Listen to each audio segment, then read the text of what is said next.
So Nathan, we had y'all out before to do a home inspection, and then it kind of led us to, I guess, a few more questions. So Sure. one thing I'm now very privy to and cautious of is I can, like, when I smell things a little bit differently, or even around the AC, if they look a little off, even though it's, I don't know what I'm looking at, but Right. that it certainly helps to have y'all. So I think is that really when we'd call you is to Sure. see the. Oh, and another one was I saw water stains on curtains, and Yeah. we realized there's something There's something beyond going this, on. right? Yeah.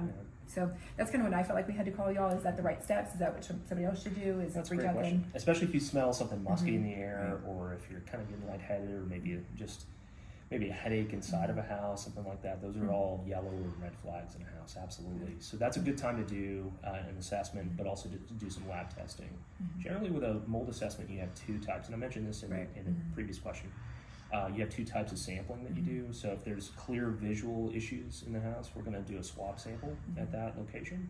That'll go to our lab, as well as an air sample. And an air sample can measure the air quality in a house. In a larger house, sometimes we'll do from 3 to 4, sometimes 8 to 10 samples.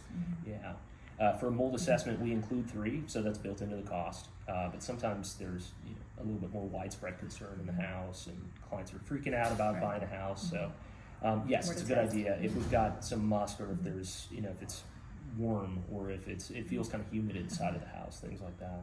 Those are all times to do an air quality assessment. We leave the AC system running, so we're able to get that supply air that has been conditioned in the house, and then we'll set it up with an air pump. And I'll talk a little bit more about what goes into that here in the follow questions. Sounds good. Thank you.